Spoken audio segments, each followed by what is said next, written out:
Hybrid pitcher plants. At the tip of each leaf, a slender tendril can develop into a hanging pitcher filled with a fluid rich in digestive enzymes. Around the opening, a specialized rim known as the peristome becomes extremely slippery when wet, causing insects that attempt to feed there to lose their footing and fall inside. Once trapped, escaping is difficult because the inner walls of many pitchers are coated with a waxy or slippery surface, while downward-pointing hairs in some species further reduce the chances of escape.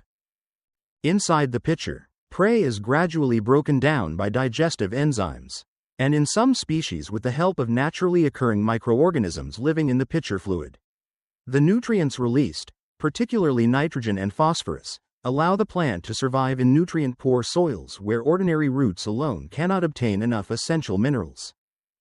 Hybrid pitcher plants take this remarkable adaptation even further by combining characteristics from two different Nepenthes species.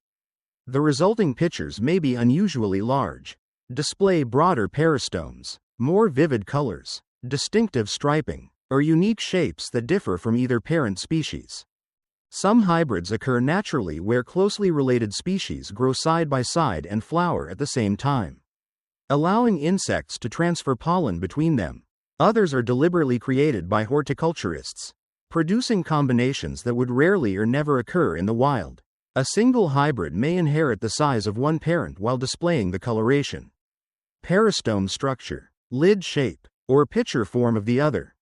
Many Nepenthes hybrids also retain one of the genus's most fascinating characteristics, producing two different types of pitchers during their lifetime. Lower pitchers, formed near the ground, often differ dramatically in shape and coloration from the upper pitchers that develop as the climbing stem matures. In the mountains of Borneo, naturally occurring hybrids such as Nepenthes times kinnibalensis and Nepenthes times trusmadiensis can produce spectacular pitchers exceeding 30 centimeters in length, demonstrating just how dramatically the traits of two species can combine.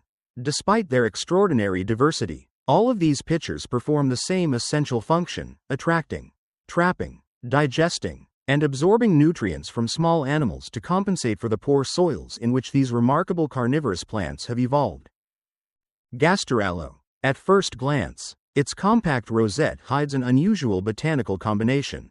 Thick, fleshy leaves patterned with the distinctive markings of Gasteria are blended with characteristics inherited from aloe, creating a plant that combines the most recognizable features of both genera. Because these two succulent groups are closely related, plant breeders have successfully crossed them to produce a unique group of intergeneric hybrids known as Gasteraloe. Many cultivars develop dark green leaves decorated with white speckles, raised tubercles, or rough textures inherited from Gasteria, while others display narrower, more pointed leaves, stronger reddish coloration under bright light, or a more open growth habit reflecting their aloe ancestry.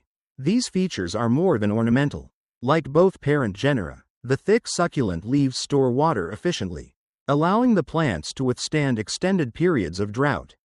One well-known example is Gasteraloe, Royal Highness, a hybrid that clearly demonstrates how traits from both parent genera can appear within a single plant. The Gasteria parent contributes compact growth, distinctive leaf markings, and the characteristic tubular flowers for which the genus is named. In fact, the name Gasteria comes from the Greek word gaster, meaning stomach, referring to the swollen, stomach-shaped base of its flowers. The aloe parent often contributes longer leaves, finer marginal teeth, faster growth, and taller flower stalks, creating a plant that does not fit perfectly into either parent genus. The result is a balanced combination of ornamental beauty, drought tolerance, and structural diversity that has made Gasteraloe increasingly popular among succulent collectors. Rather than existing naturally in the wild, Gasteraloe represents the creativity of horticultural hybridization. By combining the contrasting strengths of two closely related succulent genera, breeders have produced plants that look both familiar and entirely new, demonstrating how hybridization can expand the remarkable diversity already found within the succulent world. Hybrid pitcher plants. Instead of producing hanging traps like tropical pitcher plants, Sarracenia transforms its leaves into tall, upright tubular pitchers that rise directly from the ground. Insects are attracted to the rim of each pitcher by nectar, vivid colors, and distinctive vein patterns, Once they land, a slippery waxy surface and downward-pointing hairs make it increasingly difficult to maintain their footing.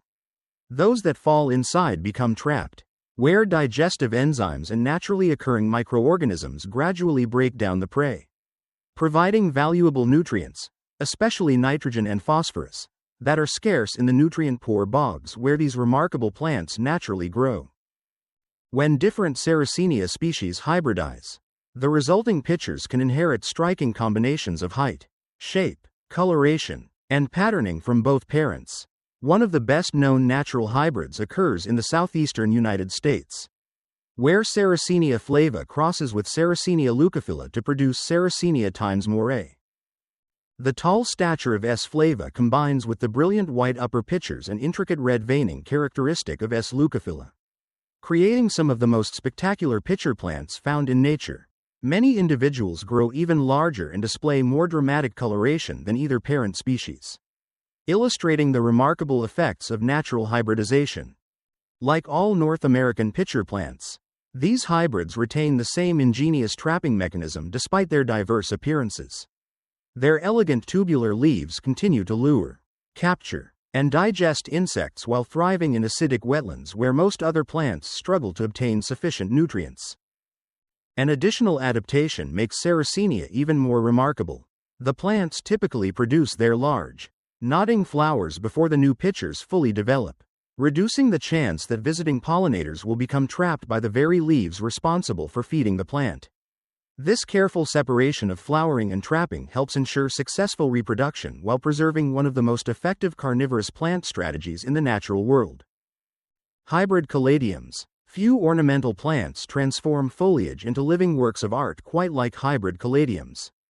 Their large heart-shaped or arrow-shaped leaves often resemble stained glass more than ordinary foliage, displaying spectacular combinations of red, pink, white, cream, and green outlined by striking veins. Modern caladium hybrids originate from tropical species native to the rainforests of Central and South America, particularly Brazil, and have been selectively bred over many generations. Plant breeders have focused heavily on foliage color and pattern, producing cultivars with dramatic contrasts, bold venation, and broad areas of white or cream created by reduced chlorophyll rather than transparent tissue. The resulting leaves often appear as though they have been carefully painted instead of naturally grown. Color, however, is only one objective of hybridization. Breeders also select for plant height, leaf size, leaf number, branching habit, sun tolerance, and the ability to maintain vivid coloration under different growing conditions. Some cultivars perform best in deep shade, while others have been specifically developed to tolerate much brighter sunlight without losing their distinctive patterns. Like all caladiums, these hybrids grow from underground tubers that store energy during the dormant season. In cooler weather, the foliage naturally dies back while the tuber remains alive beneath the soil, producing a fresh display of colorful leaves when warm temperatures return. Rather than relying on flowers for their ornamental value, hybrid caladiums captivate attention almost entirely through their extraordinary foliage. Their endless combinations of color, shape, and pattern have made them among the most popular ornamental foliage plants cultivated around the world, demonstrating how selective breeding can dramatically expand the beauty already found in nature.